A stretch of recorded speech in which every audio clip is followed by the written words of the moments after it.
আল্লাহ challenge দিয়ে বললেন তোমরা রুহু বানাতে পারবা না। কিন্তু ইউনাইটেড স্টেটস অফ আমেরিকার একজন মেডিকেল সায়েন্টিস্ট উনি চ্যালেঞ্জ গ্রহণ করে বলেছে আমি রুহু বানায় ছাড়বো। 7 বছর উনি গবেষণা করেছেন, মাগার রুহুর দেখা পায় না। মুমূর্ষু রোগী নিয়ে ওনার কাজ, কখন যে দেহ থেকে রুহুটা উড়াল দেয় টেরই পাওয়া যায় না। এবার তার মাথায় আসলো এক বুদ্ধি, সে চিন্তা করলো বুলেট প্রুফের গ্লাস দিয়ে আমি ছোট্ট একটা রোম বানাবো। কি proof? Bullet proof. Bullet proof হচ্ছে এমন প্রুফ গুলি মারলে ঢুকে না।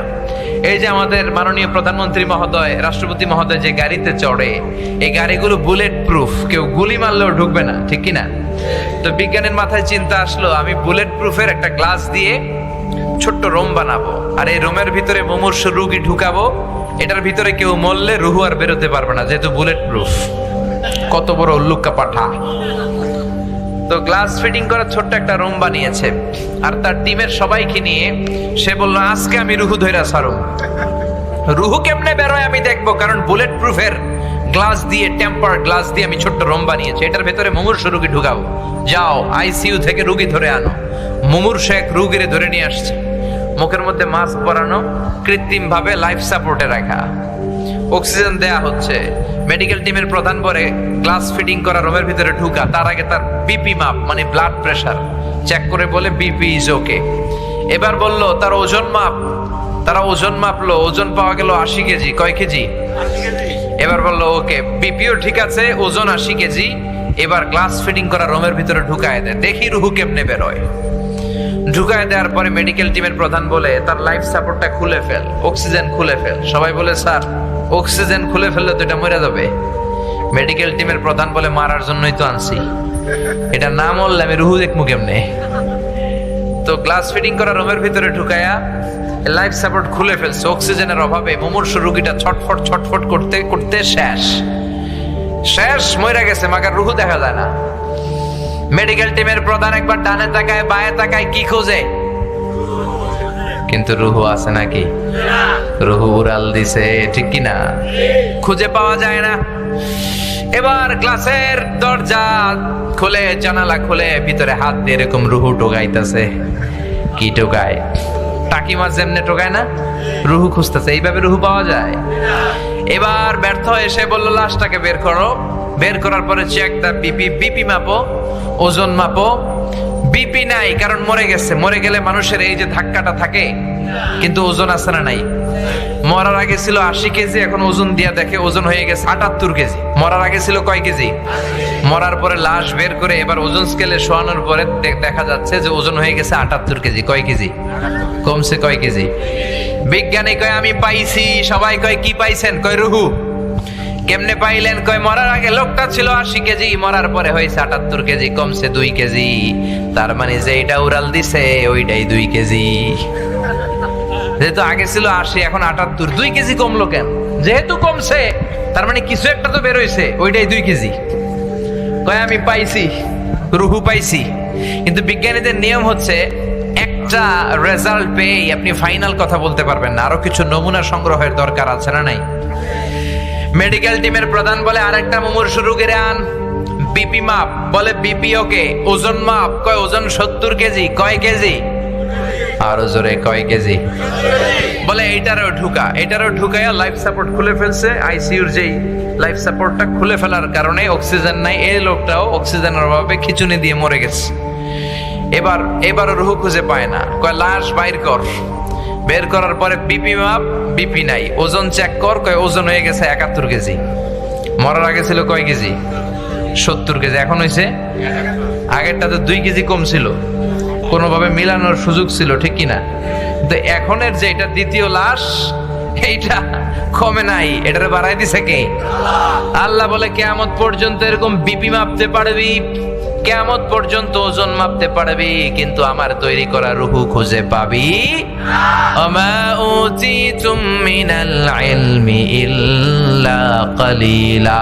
কারণ মানুষকে আমি এত অল্প জ্ঞান দিয়েছি, এই অল্প জ্ঞান দিয়ে রুহু বের করা যাবে না, ঠিক কিনা? মানুষ মরে গেলে এক একজনের এক এক দশা। কারো হাত পা টাইট হয়ে যায়, দাঁতের মধ্যে খিঁচুনি লাগে, দেহের গ্যাসগুলো জমাট বেঁধে যায়, ওজন বেড়ে যায়, আর অনেকের শরীরটা ফেসফেসে হয়ে যায়, ছেড়ে দেয়, এরকম, ঠিক কিনা? পেটে যে গ্যাস টেস আছে সব বের হয়ে যায়, ওজন কমে যায়, কারো ওজন বাড়বে কারোটা কমবে, এইটা দিয়ে কোনোদিন রূহ খুঁজে পাওয়া যায় না। চিল্লায় বলেন ঠিক কিনা? কোরআনের সব সূরাই বরকতপূর্ণ, কিন্তু এর মধ্যে সূরাতুল মুলকের জন্য আলাদা কিছু স্পেশাল বরকত আছে না নাই? বিশ্বনবী বললেন ইন্না হাযিহি সূরা মানিআতুন মিন আযাবিল কবর। এই সূরাটা এমন সূরা, যে ব্যক্তি এই সূরা তেলাওয়াত করবে রব্বুল আলামিন তাকে কবরের আযাব থেকে বাঁচায়া দিবে। কবরে আমাদেরকে যাওয়া লাগবে কি লাগবে না? কবরের আযাবের কথা কি বিশ্বাস হয়? কিন্তু আমাদের লাইফস্টাইলের দিকে তাকালে মনে হয় আমরা কোনোদিন কবরে যাব না, আমরা কোনোদিন মরবো না, 1000 বছরের হায়াত নিয়ে মনে হয় দুনিয়াতে আমরা এসেছি, এমন ভাবে চলাফেরা করি, ঠিক কিনা? একদিনে মাটির ভেতরে হবে ঘরে মন আমার, কেন বাঁধো দালান ঘর, ঠিক কিনা? মাটির ঘরটা হবে আসল ঘর, তারপরও দুনিয়ার ঘর ফ্ল্যাট, ব্যাংক ব্যালেন্সের জন্য কত মারামারি, গদি নিয়ে কত কিলাকিলি, ঠিক কিনা? আল্লাহ বললেন কবরের ঘর হবে তোমাদের আসল ঘর। দুনিয়ার ক্ষণিকের জীবনের পাওয়ার নিয়ে, ক্ষমতার দাপট নিয়ে, চেয়ার নিয়ে, বিল্ডিং নিয়ে, জমি জমা নিয়ে কিলাকিলি করো না, আখেরাতের সামান গুছাও, আখেরাতটারে সুন্দর করে দিবে কে? কাউরে যদি জিজ্ঞেস করি ভাই এই বাড়িটা কার বাড়ি, কয় হুজুর আমার বাড়ি। আপনার বাবাও যখন এই বাড়িতে থাকতো উনিও কইতো আমার বাড়ি, আপনার দাদা যখন থাকতো উনিও বলতো আমার বাড়ি, আপনি মরে গেলে আপনার ছেলে বলবে আমার বাড়ি, নাতি বলবে আমার বাড়ি, সবাই কয় আমার বাড়ি। যত মানুষ এই বাড়িতে থাকতো থাকবে সবাই বলে আমার বাড়ি। এক বাড়ির মালিকানা দাবি করে কয়জন খেয়াল করেছেন? পরের জায়গা পরের বাড়ি ঘর বাঁধিয়ায় আমি রই, আমি তো সেই ঘরের মালিক নই, ঠিক কিনা? হেদায়েতের চিন্তা করলে এই 2 লাইনের গানটাই তো আমাদের হেদায়েতের জন্য যথেষ্ট, ঠিক কিনা? বিশাল বালাখানা বানালেন, দামি ফ্ল্যাট কিনলেন, প্রাসাদ কিনলেন, কিন্তু আপনার জীবনের শেষ ঘুমটা আপনার ওই দামি বাড়িতে হবে না, ঠিক কিনা? টাকা দিয়ে দামি গোসলখানা বানালেন, টাইলস লাগালেন, কমোড লাগালেন, কিন্তু আপনার জীবনের শেষ গোসলটা আপনার ওই দামি গোসলখানায় হবে না, ঠিক কিনা? যেখানে সব মৃত লাশ ধোয়ায় ওই জায়গায় আপনার ধোয়ানো হবে। চিল্লায় বলেন ঠিক কিনা? এই জন্য বিশ্বনবী বললেন এই সূরাটা পড়বা। 29 পারার প্রথম সূরা, সূরার নাম সূরাতুল মুলক। কি নাম সূরার? চিল্লায় সবাই বলেন কি নাম? ইন্না হাযিহি সূরা মানিআতুন মিন আযাবিল কবর। এই সূরা যারা বেশি বেশি তেলাওয়াত করবে তাদের কবরের ভেতরে কোনো আযাব হবে না। সুবহানাল্লাহ। এই হলো 1 নাম্বার শিক্ষা, মনে থাকবে? এগুলো কোট করে নিয়ে যাবেন, পিক করে নিয়ে যাবেন, তাইলেই মাহফিল থেকে লাভ। সূরাতুল মুলক আমরা তেলাওয়াত করব, তাহলে কবর আযাব থেকে আল্লাহ আমাদের বাঁচায় দিবে। 1 নাম্বার ফাজিলাত। 2 নম্বরে বিশ্বনবী বললেন শাফাআত লি সাহিবিহা। এই সূরাটা এমন সূরা, এই সূরা কিয়ামতের দিন আল্লাহর কাছে তেলাওয়াতকারীর জন্য সুপারিশ করবে। সুবহানাল্লাহ। কোরআন যদি সুপারিশ করে, কোরআনের সুপারিশ কবুল করে নিবে কে? আল্লাহ। কোরআনের করা সুপারিশ আল্লাহ রিজেক্ট করতে পারবে? জি না। মাননীয় অর্থমন্ত্রী যদি মাননীয় প্রধানমন্ত্রীর কাছে কোনো বিষয়ে রেকমেন্ডেশন নিয়ে যায়, সুপারিশ করে, প্রধানমন্ত্রী কি এটা ফেলে দিতে পারবে? না। পররাষ্ট্রমন্ত্রী যদি কোনো সুপারিশ করে ফেলে দিতে পারবে? না। তেমনি কোরআন যদি কিয়ামতের দিন কারো জন্য আল্লাহর কাছে স্পেশাল সুপারিশ করে, রিকমেন্ডেশন দেয়, আল্লাহ এই সুপারিশ ফেলে দিতে পারবে নাকি? না। চিল্লায় বলেন পারবে? না। এজন্য সূরাতুল মুলক বেশি বেশি তেলাওয়াতের দরকার আছে না নাই? আবার বিশ্বনবী বললেন খাসামাত আন সাহিবিহা। এই সূরাটা তেলাওয়াতকারীর পক্ষে আল্লাহর সাথে কিয়ামতের দিন তর্ক করবে। আল্লাহু আকবার। এই সূরা আল্লাহর সাথে ঝগড়া করবে, ডিবেট করবে কতক্ষণ? হাত্তা আদখালাহুল্লাহুল জান্নাহ, যতক্ষণ না পর্যন্ত রব্বুল আলামিন এই সূরার তেলাওয়াতকারীকে জান্নাতের ঘোষণা না দেয়। যতক্ষণ না আল্লাহ ঘোষণা দিবে যে যাও আমি তোমাকে জান্নাতের জন্য সার্টিফাই করলাম, ততক্ষণ পর্যন্ত এই সূরা আল্লাহর সামনে দাঁড়িয়ে তর্ক করতেই থাকবে। তার মানে এই সূরাতে বরকত বেশি না কম? বেশি। এজন্য বিশ্বনবী বলতেন মান ক্বারা বিহা ফি লাইলাতিন ফাকাদ আকসারা ওয়া আতাবা।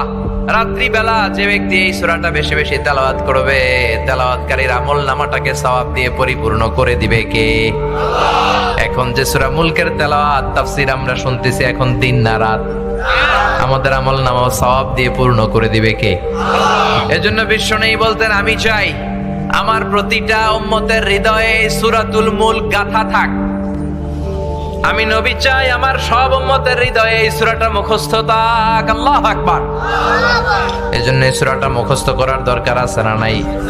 এই যে আরেকটা সবক পাইলেন যে সূরাতুল মুলক মুখস্থ করতে হবে। রাজি আছেন? মাত্র 30টা আয়াত। কয়টা? এক মাসে কয় দিন? নিশ্চিন্তপুরে কয় দিন? এদিকেও 30 দিন। তো প্রতিদিন যদি একটা করে আয়াত মুখস্থ করেন, পুরো সূরাটা কভার করতে, হেফজ করতে লাগবে কয়দিন? সবাই মুখস্থ করবেন?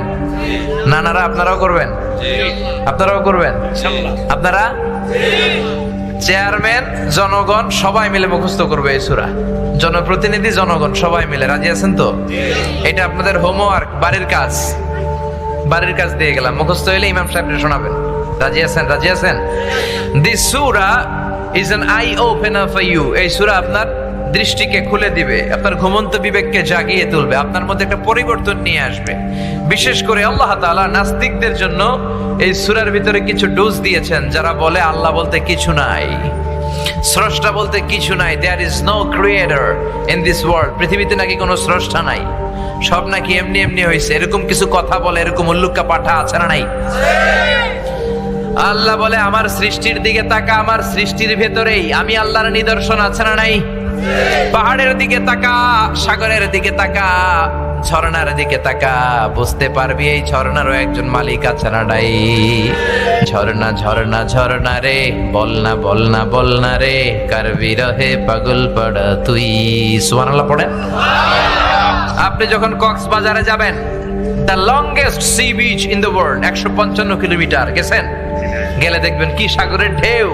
এই সাগরের দিকে তাকালে মনের অজান্তে আপনার মাথায় এটা চলে আসবে যে এই সাগর এমনি এমনি হতে পারে না, এই সাগরের একজন স্রষ্টা আছে না নাই? আপনি যদি বাংলাদেশের সবচেয়ে বড় পাহাড় ময়মনসিংহের গারো পাহাড়ে যান, কিংবা বান্দরবানের তাজিংডং বিজয় চিম্বুক পাহাড় কেওক্রাডাঙে যান, পাহাড়গুলো দেখলে বুঝবেন এই পাহাড়েরও একজন মালিক আছে না নাই?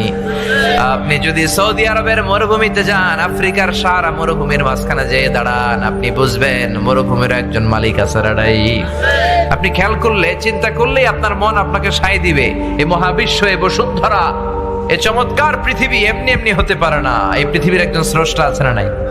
আর সেই স্রষ্টার নাম কি?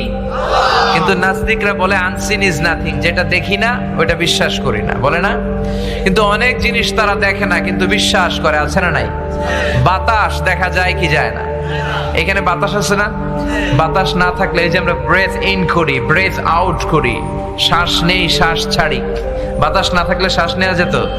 তার মানে এখানে বাতাস আছে না নাই? কিন্তু আমরা দেখি। নাস্তিকরা কি বাতাস বিশ্বাস করে না? কিন্তু প্রথমে কইছে যেটা দেখি না ওইটা মানি না, কিন্তু বাতাস মানে, ঠিক কি না? Do you see the air in the atmosphere? নাস্তিক পাইলে জিজ্ঞেস করবেন তুমি কি বায়ুমণ্ডলের বাতাস দেখো? সে বলবে no. Then you ask him so why do you believe on that? তাহলে তুমি বিশ্বাস করো কেন? কেন বিশ্বাস করো? Do you see the bad headache someone feel in his head? কেউ যখন মাথায় ব্যথা পায় তুমি কি এটা দেখতে পাও? অনেকে এসে বলে হুজুর আমার প্রচন্ড মাথায় ব্যথা, একটু দোয়া করে ফুদিয়ে দেন, বলে না? তো লোকটা যে মাথার ব্যথায় মরে যাচ্ছে আমি কি দেখি? কিন্তু মাথা ব্যথা আমরা বিশ্বাস করি কি করি না? নাস্তিকেরা এরকম হাজার জিনিস দেখে না কিন্তু বিশ্বাস করে। এজন্য আল্লাহ বলে গোলাম আমার সৃষ্টির দিকে তাকা, আমার সৃষ্টির ভেতরে আমি আছি না নাই? সূরাতুল মুলকের ভেতরে এরকম অনেকগুলো ডোজ দিয়েছে আল্লাহ নাস্তিকদের জন্য, মেডিসিন দিয়েছে। কি দিয়েছে? এজন্য নাস্তিকদের সাথে সূরা মুলক নিয়ে আপনারা ডিবেট করবেন। কুফা নগরীতে এক নাস্তিক ছিল, উল্লুকা পাঠা। সে বলে আমি আল্লাহরে মানি না, স্রষ্টা বলতে কিছু নাই। কেউ যদি আমারে বুঝায় দিতে পারে যে স্রষ্টা বলে একজন আছে, আমি তার হাতে বায়াত হয়ে আমি মুসলমান হয়ে যাব। কোন সুবহানাল্লাহ। কুফার লোকেরা বলল ইনদানা ইমাম ইসমুহু নু'মান ইবনে সাবিত, আমাদের একজন ইমাম সাহেব আছে নাম নু'মান ইবনে সাবিত। ওনার নাম নু'মান কিন্তু আসলে উনি ইমাম আল আযম আবু হানিফা। সুবহানাল্লাহ বলতে পারলেন না? সবাই বলে আমাদের ইমাম এমন ইমাম তোমারে বুঝায়া ছাড়বে। নাস্তিক বলে ডাক তোদের ইমামকে, তোদের ইমামের সাথে ডিবেট হবে আগামীকাল জুমার নামাজের পর 2টার দিকে ওই বিশাল ময়দানে ডিবেট হবে। হাজার হাজার মানুষ তর্ক দেখার জন্য এসেছে। ইমাম আযম আবু হানিফা আল্লাহর পক্ষে আর নাস্তিক হলো আল্লাহর বিপক্ষে, ঠিক কি না? হাজার হাজার মানুষ দেখতে এসেছে, দেখি কে জিতে যায়। হাজার হাজার মানুষ আসলো, নাস্তিক আসলো, আসে নাই ইমাম আবু হানিফা। কে আসে নাই? 2টা বাজে আসে নাই, 2:30 বাজে আসে না, 3টা আসে না, উনি আসছে 4টার দিকে, 2 ঘন্টা লেট, 2 hours লেট অলরেডি। কয় ঘন্টা লেট? আসার পরে নাস্তিক বলে, এ কেমন ইমাম যার সময়ের জ্ঞান নাই, এর সাথে আমার কোনো তর্ক নাই। ইমাম আবু হানিফা বলে, ইনদি উযর, আমার কথা আছে, আই হ্যাভ এক্সকিউজ। কি এক্সকিউজ?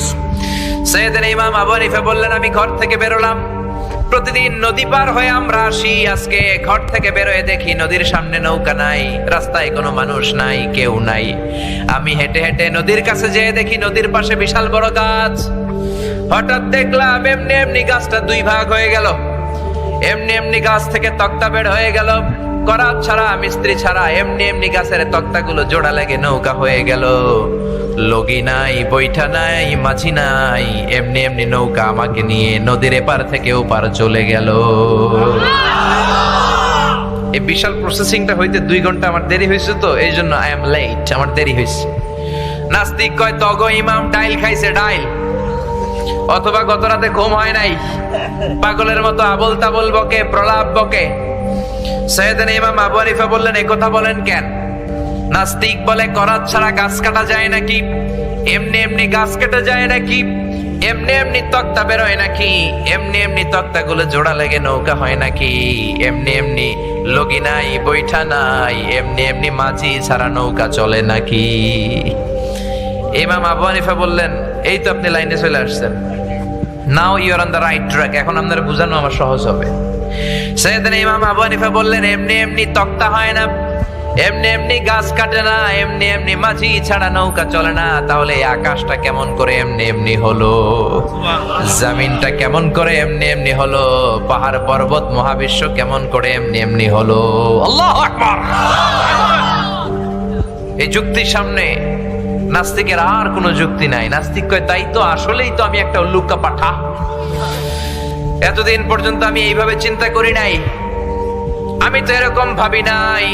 ও নু'মান ইবনে সাবিত, ও ইমাম, আসলে আপনি বড় ইমাম, আর আমি তর্কে জড়াতে চাই না, আপনার হাত দেন, আমি আপনার কাছে বায়াত হলাম, আর আমারে আপনি পড়িয়ে দেন লা ইলাহা ইল্লাল্লাহু মুহাম্মাদুর রাসূলুল্লাহ সাল্লাল্লাহু আলাইহি ওয়াসাল্লাম। নাস্তিকদের জন্য এরকম সুন্দর সুন্দর ডোজ এই সূরার ভেতরে দিয়েছে কে? আল্লাহ। আরো জোরে বলেন, কে? সূরার নাম সূরাতুল মুলক। সূরার নাম কি? সূরাতুল মুলক। মুলক মানে ক্ষমতা, মুলক মানে কি? মুলক মানে পাওয়ার, মুলক মানে অথরিটি, মুলক মানে সভরেনিটি। আল্লাহ শুরু করলেন, তাবারাকাল্লাযী বিয়াদিহিল মুলকু ওয়া হুয়া আলা কুল্লি শাইইন কাদির। সুমহান সেই সত্তা যার হাতে সব ক্ষমতা, আর তিনি যেটা চান সেটাই করতে পারেন। একমাত্র যেটা চান সেটাই করতে পারেন তিনি কে? তাবারাকা শব্দ দিয়ে আল্লাহ সূরা শুরু করলেন। আল্লাহ বললেন, আমি এত বরকতময়, তাবারাকাল্লাযী, বরকতময় সেই সত্তা, বিয়াদিহিল মুলকু, যার হাতে সব ক্ষমতা। ক্ষমতা সব কার হাতে? নাকি আপনাদের হাতে? আপনারা তো বলেন ক্ষমতার মালিক নাকি আপনারা? জনগণ সকল ক্ষমতার উৎস, আপনারা এগুলো বলেন না? বলেন না? বলেন না? এগুলো রাষ্ট্রীয় কুফুরি, রাষ্ট্র থেকেও অনেক কুফুরির ডোজ আমাদেরকে শিখায় দেওয়া হয়, ঠিক কিনা? সকল ক্ষমতার মালিক একজন, তিনি কে? আমাদের কোনো ক্ষমতা নাই, সব ক্ষমতা কার? আল্লাহ বলে, ওয়া খুলিকাল ইনসানু দাঈফা, আমি তোমাদেরকে দুর্বল করে বানালাম। আমরা শুধু দুর্বল না, আমরা সবাই দুর্বল, দুর্বলের ঘরের দুর্বল। আমি দুর্বল, আমার বাবা দুর্বল, আমার দাদা দুর্বল, আমার 14 গোষ্ঠী দুর্বল। তার মানে দুর্বলের ঘরের সবল একজন, তিনি কে? ক্ষমতা একজনের, কার? মনে থাকবে? পেঁচায় ফেলবেন না তো আবার? পেঁচানো যাবে না। সব ক্ষমতার মালিক হচ্ছেন আল্লাহ। আমাদের ক্ষমতা থাকে কেমন করে? আপনার যখন পেটে ব্যথা হয়, ডায়রিয়া হয়, আপনি বিছানায় গড়াগড়ি খান কি খান না? তো কেন গড়াগড়ি খান? আপনি না ক্ষমতার মালিক? সব ক্ষমতার উৎস বলে আপনি। 3 বার টয়লেটে গেলে 4র্থবার আর তার চেহারার দিকে তাকানো যায় না, ঠিক কিনা? 5ম বার টয়লেট থেকে বের হয়ে কয়, আমি মরে যাবো, আমারে ধর। তো মরবেন কেন? আপনি তো ক্ষমতার মালিক, আপনার ক্ষমতা গেল কই? একবার ডায়রিয়া হলে আর ক্ষমতা থাকে না, সবার কাছে মাফ, আমারে মাফ করে দেন, আমি মরে যাব। আসলে আমাদের কোনো ক্ষমতাই নাই, ক্ষমতার মালিক একজন, তিনি কে? পেছন থেকে বলে কেউ, যদি বলে হুজুর সাপ, ফস পাওয়া যাবে আপনাদেরকে? আপনারা থাকলো আমি আমার দুই নানার লিয়া দৌড় তুমি এদিকে। চাচা আপন প্রাণ বাসা, অসহায়। রিক্সার টায়ার পাংচার হইলে আমরা লাভ দিয়ে উঠি, লাভ দেই না? ট্রাকের টায়ার পাংচার হয়েছে, আমি নিজেই তো কত লাভ দিছি। আমি তো এক জেলা থেকে আরেক জেলায় যাই, বিভিন্ন জায়গায় যাই, রাস্তায় প্রায় এই দুর্ঘটনাগুলো ঘটে। ট্রাকের টায়ার পাংচার, বিকট আওয়াজ হয়, মনে হয় যে ককটেল মেরেছে, লাভ দিয়ে উঠি। ড্রাইভার কয় হুজুর ডরায়েন না, টায়ার পাংচার হয়েছে। তখন বোঝা যায় আমার সাহস কতটুকু। আসলে আমাদের কোনো ক্ষমতা নাই, ক্ষমতার মালিক কে?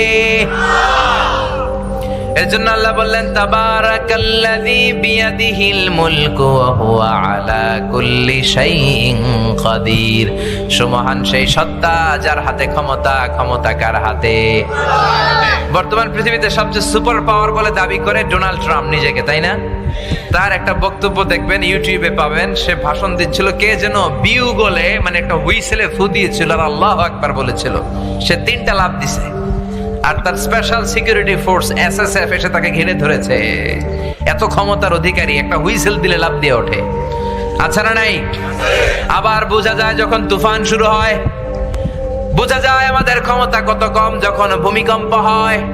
8 তলা 10 তলা 20 তলা বিল্ডিং গুলোর ভেতর থেকে যারাই থাকে সবাই বের হয়ে যায়, কারণ বাঁচার দরকার আছে না নাই? যত ফ্ল্যাট আছে, যত বাড়ি আছে, দেখবেন ওই বাড়িগুলোর ভাড়াটিয়ারাও দৌড়, বাড়িওয়ালাও দৌড়। রাত 3টা 4টা 5টার দিকে ভূমিকম্প হয় না? নাকি শুধু ভাড়াটিয়া দৌড় দেয়, বাড়িওয়ালা দৌড় দেয় না? দৌড় দেয়। ধনী গরিব ক্ষমতাশীল সবাই দৌড়ায়, ঠিক কিনা? নেপালে একটা ভূমিকম্প হয়েছিল গত কয়েক বছর আগে। আমাদের বাংলাদেশের কিছু নায়িকারা গিয়েছিল শুটিং করতে। তো সকালবেলা শুটিং, তারা নেপালের একটা হোটেলে, কাঠমান্ডুতে হোটেল থেকে বেরিয়েছে। তাদের পুরো সেট নিয়ে তারা একটা পাহাড়ের উপর নাচ করবে, ওখানে ডান্স হবে। কি হবে? শুরু করে দিয়েছে দুনিয়া কে মজা লে লো, দুনিয়া তোমারই হ্যায়। তারা একটা ইন্টারভিউতে বলতে শুরু করলো, আমরা নাচতে শুরু করলাম। কিছুক্ষণ পর দেখি আমগুলোকে পাহাড়ও নাচে। পরে আমরা নাচ থামায় দিলাম, দেখি পাহাড় নাচ থামায় না, পাহাড় নাচতেছে। বুঝতে আর বাকি রইল না, আসলে এটা পাহাড়ের নাচানাচি নয়, এটা আর্থকোয়েক, ভূমিকম্প, ঠিক কিনা? সবাই আমরা চিৎকার চেঁচামেচি শুরু করলাম। পাহাড়ে বসে বললাম, যেই হোটেলে আমরা গত রাতে ছিলাম, আমাদের লাগেজ কাপড় চোপড় যেই হোটেলে, 4 তলা হোটেলে রেখে এসেছি, পাহাড় থেকে দেখা যায়। হঠাৎ দেখলাম 2-1 সেকেন্ডের ব্যবধানে পুরো হোটেলটা মাটির সাথে ধসে মেসাকার হয়ে গেল। পুরো কাঠমান্ডু শহরটা কেঁপে উঠলো। পুরো কাঠমান্ডুর বড় বড় মূর্তিগুলো, এই 10টা হাত দিয়ে জিহ্বা বের করে থাকে না এইভাবে, এই মূর্তিগুলো বিভিন্ন জায়গায় ওরা সেট করে রেখেছে টুরিস্ট অ্যাট্রাকশন হিসেবে। সবগুলো মূর্তি ধপাস করে পড়েছে, নিজেরাই বাঁচতে পারে না। মানুষে বাঁচাবে কি? জোরে কোন ঠিক কিনা? একটা মূর্তির গায়ে যদি মাছি মশা এসে বসে, কেউ না দাঁড়ালে মূর্তি দাঁড়াতে পারে না, ঠিক কিনা? গোটা কাঠমান্ডু কেঁপে উঠলো। একটা লোক কাঠমান্ডু শহরে বসে বসে 2টা বাচ্চাকে নিয়ে কান্না শুরু করেছে। টিভি চ্যানেলের লোকেরা যাচ্ছিল, তারা রিপোর্ট করছে, আর ওই লোকটাকে জিজ্ঞেস করছে, আপনার কি হয়েছে, কাঁদেন কেন? সে বলে, গতকাল পর্যন্ত আমার 5 তলা বাড়ি ছিল, 2টা গাড়ি ছিল, একটা সুপার শপ ছিল, টাকা পয়সার কোনো অভাব নাই, আমার পুরা বাড়িটা শেষ। আমার বউ বেরোতে পারে নাই, বাচ্চা 2টারে নিয়ে কোন রকম জানে বাঁচলাম। এখন খাবার মতো কোনো খাবার নাই, বিশুদ্ধ পানি নাই, ত্রাণের প্যাকেট আসলে মারামারি করে যদি একটা প্যাকেট পাই, 2 বাচ্চারা আমি মিলে জিলে খাই। গতকাল ছিলাম কোটিপতি, আজকে পথের ভিখারি, ঠিক কিনা? কোনো ক্ষমতা নাই, ক্ষমতার মালিক একজন, তিনি কে?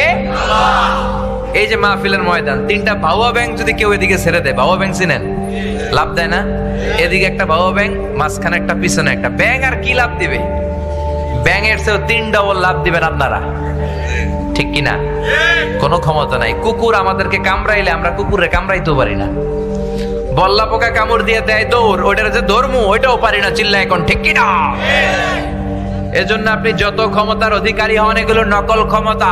আমাদের মাননীয় প্রধানমন্ত্রী একবার ওনার বিমান থেকে ল্যান্ড করতে পারছিলেন না, আধা ঘন্টা 1 ঘন্টা পরে ল্যান্ড করেছিলেন। বিমানের সমস্যা, 33টা চক্কর মেরেছে ওনার বিমান। ওনার স্পেশাল সিকিউরিটি ফোর্স এদেশের প্রিয় প্রধানমন্ত্রীকে যে বলল, মাননীয় প্রধানমন্ত্রী, উই ক্যান নট ল্যান্ড নাও, একটা সমস্যা হয়েছে, আপনি বিচলিত হবেন না, আমরা ট্রাই করে যাচ্ছি সলভ আউট করার, আমাদের বিমানের সমস্যা, যান্ত্রিক ত্রুটি, এখন আমরা নামতে পারতেছি না। 33টা চক্কর মেরেছে আকাশে। মাননীয় প্রধানমন্ত্রীকে তারা বললেন, আপনি শান্ত হয়ে বসেন। অমিয়া, যখন মাননীয় প্রধানমন্ত্রী বিমানে বসা আর বলা হচ্ছে বিমানের সমস্যা, তখন মাননীয় প্রধানমন্ত্রী বসে বসে জিকির করছিল কার? জোরে বলেন কার? তার মানে এত ক্ষমতা, তখন ক্ষমতা মিছে। চিল্লা এখন ঠিক কিনা? তখন জান ভিক্ষা চাইতে হবে একজনের কাছে, তিনি কে? এজন্য আল্লাহ বললেন, তাবারাকাল্লাযী বিয়াদিহিল মুলকু ওয়া হুয়া আলা কুল্লি শাইইন কাদির। সুমহান সেই সত্তা যার হাতে ক্ষমতা, ক্ষমতা কার হাতে? আবার আল্লাহ বললেন, আমি ক্ষমতার চেয়ারে বসাই, আমি ক্ষমতার চেয়ার থেকে নামাই, তিনি কে?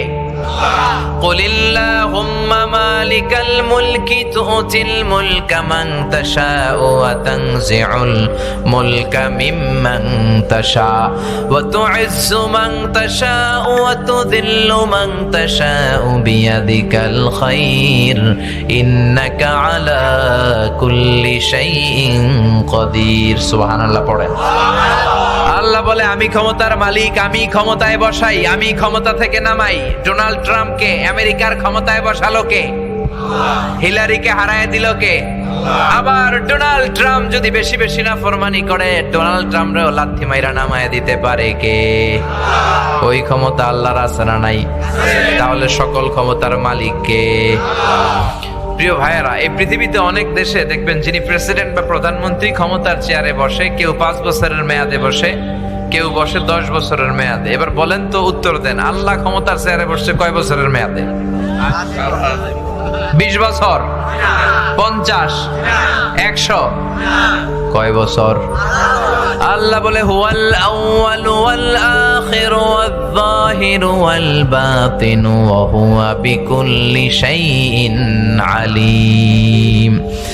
আল্লাহ বলেন, আমি এমন সত্তা, অনাদিকাল থেকে ক্ষমতার চেয়ারে বসা, অনন্তকাল পর্যন্ত থাকবো। দুনিয়ার মতো 5 বছর 10 বছরের মেয়াদে আমি ক্ষমতায় বসি নাই। আমার ক্ষমতার আজীবন মেয়াদ, ঠিক কিনা? আল্লাহর ক্ষমতার আজীবন মেয়াদ। তার মানে আমাদের ক্ষমতা আর আল্লাহর ক্ষমতার সাথে কোনো মিল আছে? চিল্লায় বলেন আছে। আবার পৃথিবীর অনেক দেশে দেখবেন ডেমোক্রেটিক সিস্টেমে ভোটে জিতে ক্ষমতায় যেতে হয়। আল্লাহ কি ভোটে জিতে আসছে? কথা বলতে হবে চিল্লায়, ভোটে জিতে আসছে? অনেক দেশে ডিক্টেটরশিপ মানে স্বৈরাচারী পদ্ধতি, জোর যার মুল্লুক তার। আল্লাহর ক্ষমতা কি এরকম? অনেক দেশে মোনার্কি সিস্টেম, রাজতন্ত্র, রাজার পোলা রাজা। আল্লাহর বাপ ছিল রাজা, এজন্য আল্লাহও রাজা। এরকম এরকম আল্লাহ বলে, আমার ক্ষমতা এরকম না। কুল হুয়াল্লাহু আহাদ আল্লাহুস সামাদ লাম ইয়ালিদ ওয়া লাম ইউলাদ ওয়া লাম ইয়াকুল লাহু কুফুয়ান আহাদ। লাম ইয়ালিদ ওয়া লাম ইউলাদ, আমি আল্লাহ কাউরে জন্ম দেই নাই, কারো ঔরসে আমি আল্লাহ জন্ম নেই নাই, ঠিক কি না? পৃথিবীর শুরু থেকে আমি ক্ষমতার চেয়ারে বসে আছি, শেষ পর্যন্ত থাকবো, তিনি কে? আবার পৃথিবীর অনেক দেশে দেখবেন ক্ষমতায় যেতে হলে জোট করা লাগে, কোয়ালিশন করা লাগে। বাংলাদেশের জোটের রাজনীতি আছে না নাই? প্রথমে শুরু হইলো 4 দলীয় জোট, তারপরে 14 দলীয়, এরপরে 18 দলীয়, এরপর 20 দলীয়, এরপরে মহাজোট, এবার হবে মহাজোট, ঠিক কিনা? তো আল্লাহর ক্ষমতায় যাওয়ার জন্য কি জোট করা লাগছে? চিল্লায় বলেন, জোট করা লেগেছে? আল্লাহ বলে, আমার ক্ষমতায় কেউ শরীক নাই। ওয়ালাম ইয়াকুল্লাহু শারীকুম ফিল মুলকি ওয়া কাব্বিরহু তাকবীরা। আমার ক্ষমতায় শরীক দল নাই, আমার ক্ষমতায় কোয়ালিশন নাই, আমার ক্ষমতায় কেউ জোট নাই। আমি একা একাই সব ক্ষমতার মালিক। চিল্লায় বলেন ঠিক কিনা? আবার পৃথিবীর অনেক দেশে দেখবেন জোর করে যিনি রাজা বা সুলতান বা প্রেসিডেন্ট বা প্রধানমন্ত্রী আন্দোলন করে তারে ক্ষমতার চেয়ার থেকে নামানো হয়। এরকম গণ অভ্যুত্থানের ইতিহাস পৃথিবীতে আছে না নাই? আমি মিশরে ছিলাম 5 বছর। মিশরে একটা আন্দোলন হলো, হোসনি মোবারক ছিল প্রেসিডেন্ট, সবাই মিলে এর টাইনা নামাইছে। তা আমরাও যদি পৃথিবীর সবাই মিলে আল্লাহর বিরুদ্ধে একটা আন্দোলন করি, আল্লাহর টাইনা নামানো যাবে না? যাবে না? না? আচ্ছা, পৃথিবীতে যত জিন আছে, জিনেরা যদি বলে আমরাও মানুষের সাথে একাত্মতা ঘোষণা করলাম, আল্লাহরে আমরা মানি না, তাহলে তো আল্লাহ ক্ষমতা থেকে নেমে যাবে নাকি? ফেরেশতারাও যদি কয় আমরা মানি না, মানুষ, জিন, ফেরেশতা 3 দলীয় জোট এরকম আন্দোলন করলে আল্লাহর ক্ষমতা শেষ? কথা বলবেন, আল্লাহর ক্ষমতা শেষ হবে? আল্লাহ বলে, ওয়া আন্নাকুম গায়রু মুজিজিল্লাহ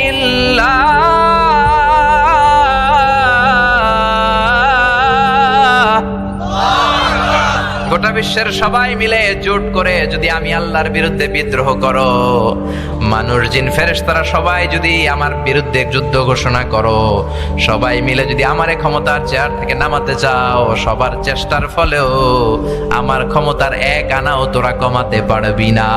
ঠিক কিনা? এজন্য আল্লাহ বলে আমি ক্ষমতার মালিক, কোনোদিন ক্ষমতা থেকে নামবো না। পৃথিবীতে অনেক দেশে দেখবেন রাজার বয়স হয়েছে 70 কিংবা 80, বয়সের ভারে নুজ্জ হয়ে এবার লাঠিতে ভর করে চলে, কয় আই আর হাইতান্ন, আরে মাফ করি দে। এরকম রাজা আছে না নাই? সেলফ রিটায়ারমেন্টে যায়, স্বেচ্ছায় অবসর, আছে না নাই? তো আল্লাহর তো অনেক বয়স হয়েছে, সেই কবে থেকে উনি ক্ষমতার চেয়ারে বসছে, ওনার এখন রিটায়ারমেন্টে যাওয়া উচিত। কথা বলেন, আল্লাহর বয়স হয়েছে? বুড়ো হয়ে গেছে, এখন তো লাঠি বট দিয়ে হাঁটে মনে হয়। কথা বলেন।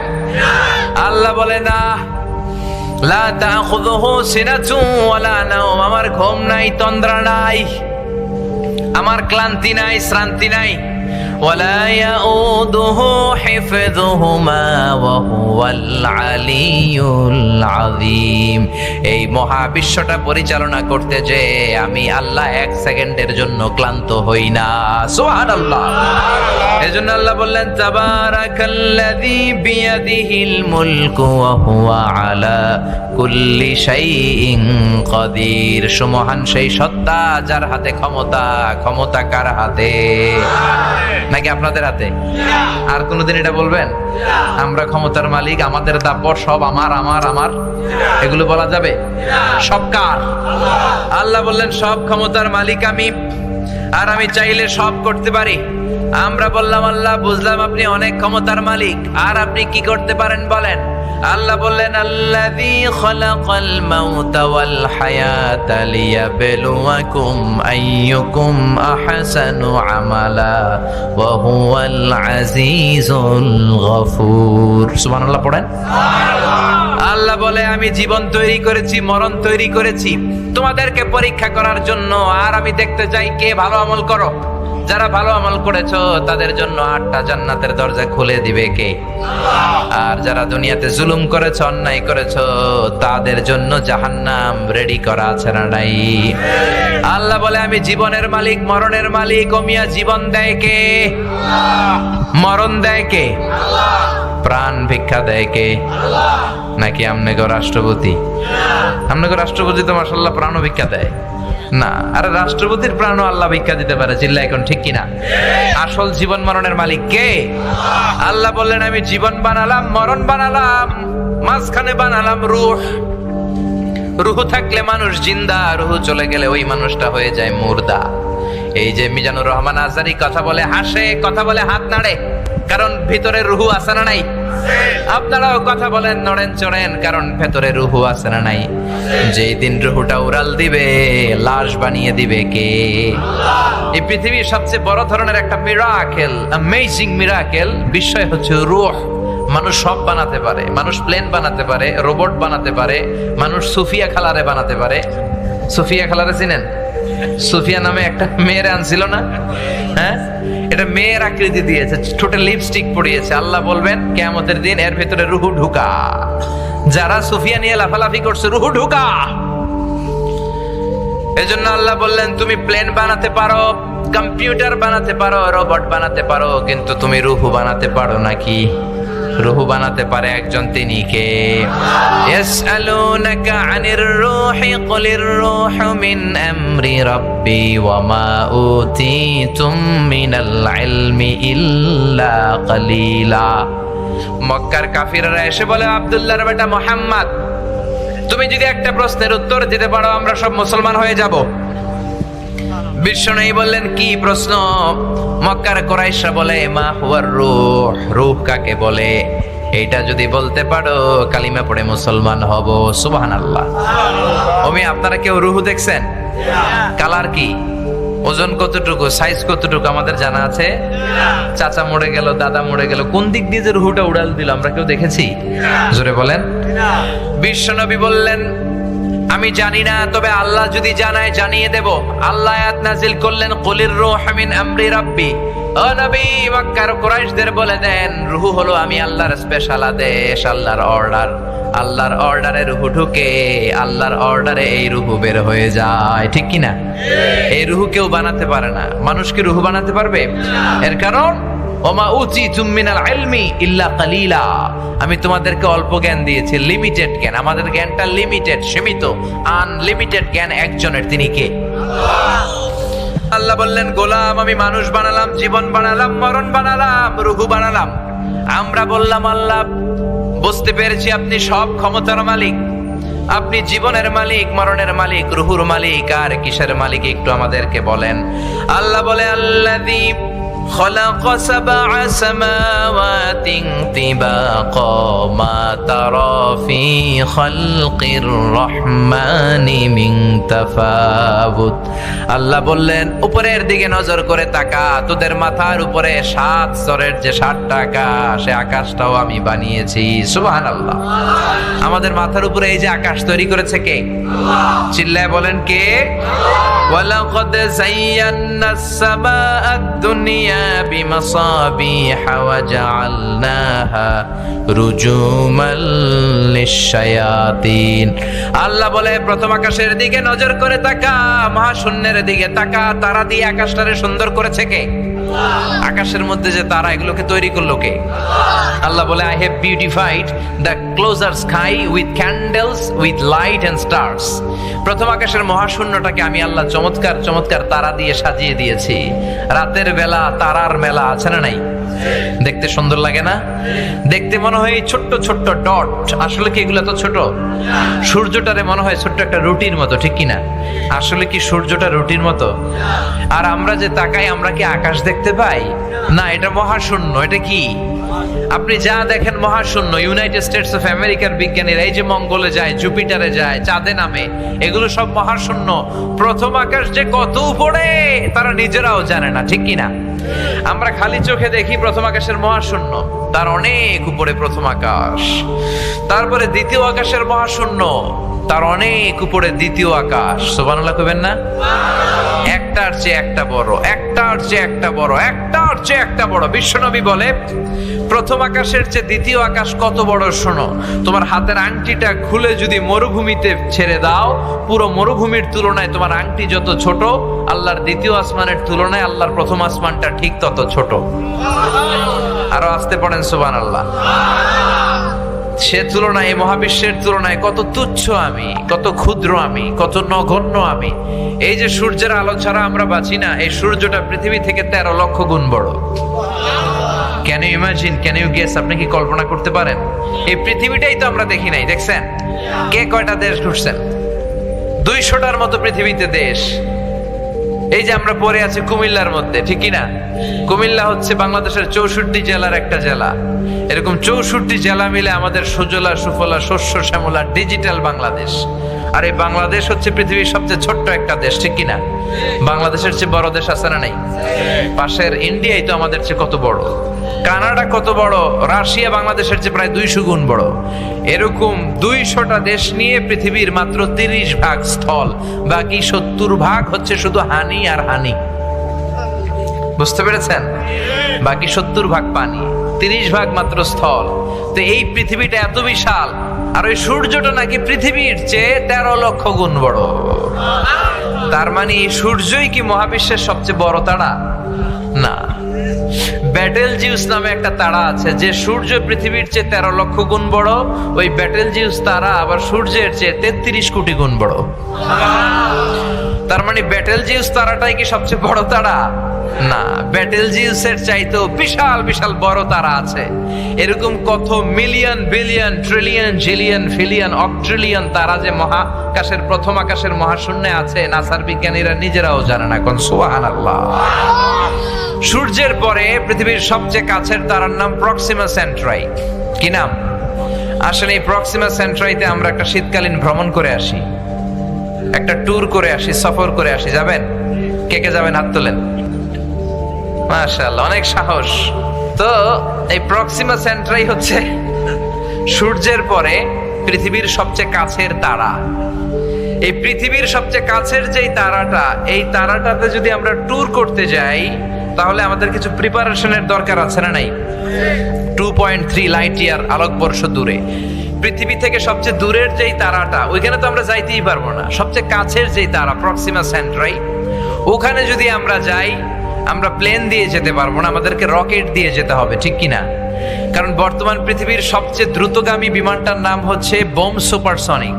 এটা হচ্ছে সবচেয়ে দ্রুতগামী প্যাসেঞ্জার প্লেন, যাত্রী নিয়ে উড়ে 1200-1300 কিলোমিটার বেগে এটা ছুটে। এর আগে ছিল কনকর্ড, এটা 1000 কিলোমিটার বেগে ছুটতো। এই কনকর্ড নর্থ আটলান্টিককে পাড়ি দিতে, আড়াআড়ি পাড়ি দিতে 4 ঘন্টা লেগে যেত 1000 কিলোমিটার বেগে ছোটার পরেও। তো আমরা এই বোম সুপারসনিক দিয়েও ওই তারাতে নামতে পারবো না, কারণ প্যাসেঞ্জার বিমান দিয়ে মাধ্যাকর্ষণ শক্তি ভেদ করা যায় না। আমাদের যেতে হবে রকেট দিয়ে। জোরে বলেন, কি দিয়ে? যারা যারা হাত তুলছিলেন আমার সাথে যাবেন তো? হ্যাঁ, শীতকালীন পিকনিক করব আমরা কোথায়? পৃথিবী থেকে সবচেয়ে কাছের যে তারাটা, ওখানে যে আমরা নেমে পিকনিক করব। রাজি আছেন? হাত যারা তুলেছেন রাজি আছেন নাকি ভয় ঢুকে গেছে অন্তরে? তো আমাদের যেতে হবে রকেট দিয়ে। আমরা যাব অ্যাপোলো 11 নামে একটা রকেট আছে, যেটা দিয়ে নীল আর্মস্ট্রং 1969 সালে চাঁদে নেমেছিল। এই ঘটনাটা আমরা জানি না? উনি চাঁদে নেমেছিল, এডউইন অল্ড্রিন আর মাইকেল কলিন্সকে নিয়ে চাঁদে নেমেছিল।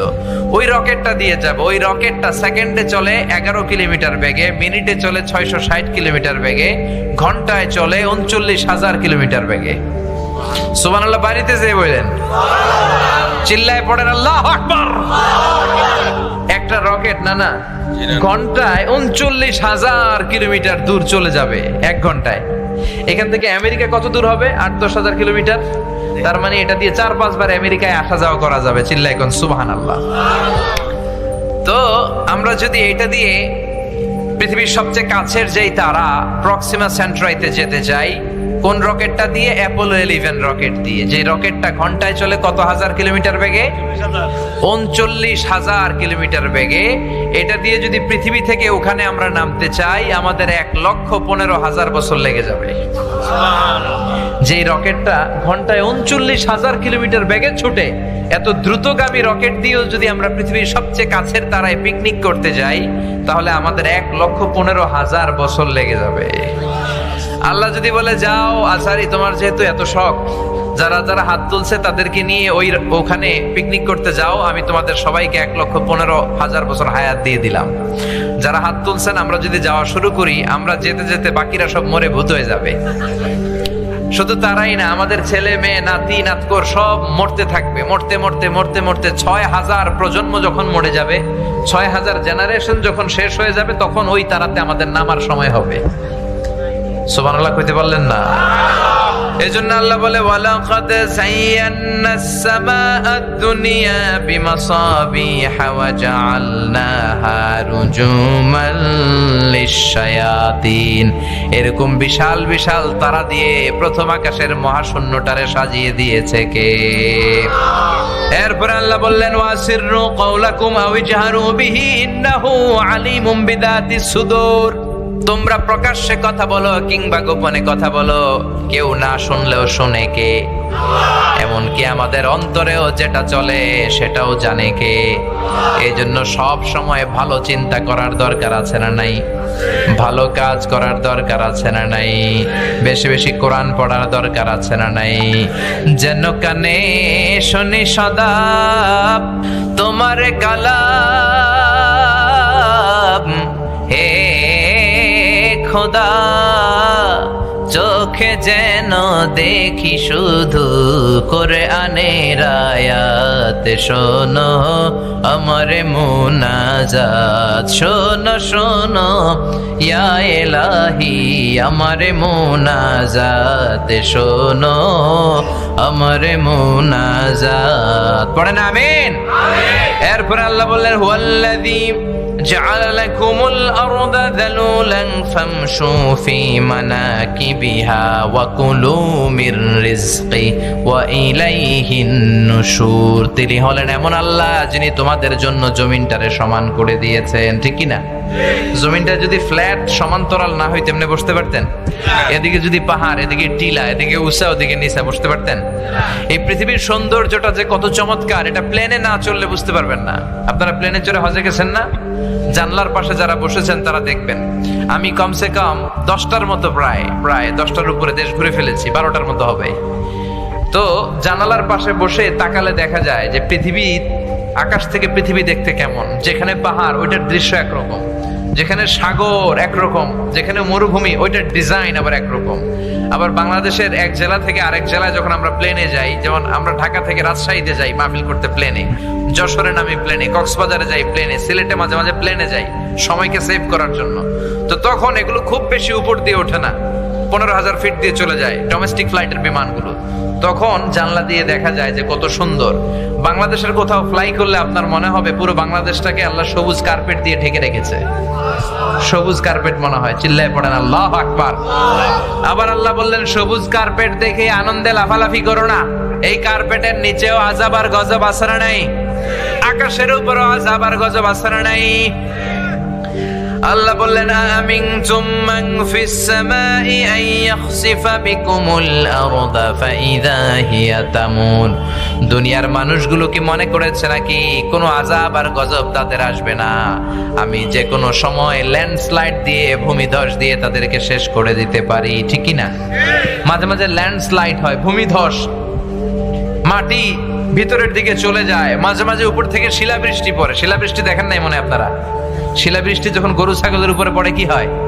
ময়রা ভূত হয়ে যায়, ঠিক কিনা? ফসল খেতে বললে ফসল শেষ, বাড়ি ঘর শেষ। এগুলো তো ছোট্ট ছোট্ট শিলাবৃষ্টি। তো শিলাগুলো যদি এত বড় হইতো, একটা শিলা যদি এত বড় হয়, যদি আল্লাহ উল্কা বৃষ্টি পাঠায়, অ্যাসিড রেইন, অ্যাসিড বৃষ্টি যদি পড়ে, আগুনের বৃষ্টি যদি হয়, উল্কা চিনেন? মহাকাশ থেকে মাঝে মাঝে উল্কা পড়ে। পৃথিবীতে সবচেয়ে বড় সাইজের উল্কাটা পড়েছিল দক্ষিণ আফ্রিকার হোবা সিটিতে। ওটার ওজন ছিল 60 টন। কয় টন? ভাগ্য ভালো এটা কোনো আবাসিক এলাকার উপরে পড়ে নাই, এটা ক্ষেতের মধ্যে পড়ছে। পুরো জায়গাটা ধসে গর্তের মতো হয়ে গিয়েছে। 40 কেজিতে 1 মন, 40 মনে 1 টন, এরকম 60 টন ছিল এই উল্কাটার ওজন। আল্লাহ যদি কুমিল্লা শহরের মধ্যে, কুমিল্লার উপরে 50-60টা, কয়েক হাজার, কয়েকশো যদি এরকম উল্কা পাঠায়, উল্কা পাঠাইলে আপনারা কইেন আমরা ক্ষমতার মালিক নাকি? ক্ষমতার মালিক কে? আল্লাহ বললেন, যে কোনো সময় আমি শেষ করে দিতে পারি। আর বাংলার জমিনে যে পরিমাণে যৌতুক আমরা খাই, ঘুষ খাই, সুদ খাই, ওজনে কম দেই, খাদ্যে ভেজাল দেই, মাছে ফরমালিন দেই, যেই পরিমাণে গদি লইয়া কিলাকিলি করি, যে কোনো সময় আযাব দিতে পারে কে? শুধু বিশ্বনবীর দোয়ার বরকতে আমরা বেঁচে যাই। বিশ্বনবী দোয়া করেছে, আল্লাহ কওমে আদকে, কওমে সামুদকে, কওমে শুআইবকে, ওই জাতিদেরকে, পূর্ববর্তী উম্মতদেরকে যেমনি আপনি একবারে আযাব দিয়ে ধ্বংস করে দিয়েছেন, আমার গুনাহগার উম্মতদেরকে একবারে আযাব দিয়ে আপনি শেষ করে দিয়েন না। বিশ্বনবীর দোয়ার বরকতে আমরা বেঁচে যাই। চিল্লায় বলেন ঠিক কিনা? এরপরে আল্লাহ বললেন, আওয়ালাম ইয়ারাউ ইলাত তায়রি ফাওকাহুম সাফাতিন ওয়া ইয়াকবিদ মা ইউমসিকুহুন্না ইল্লার রহমান ইন্নাহু বিকুল্লি শাইইন বাসীর। সুবহানাল্লাহ। ওই দেখেন, এক বল্লা পোকা আসছে, 5 জন এটার কিছু করতে পারি না। আমরা ক্ষমতার মালিক। এক বল্লার লগে 5 জনও পারি না।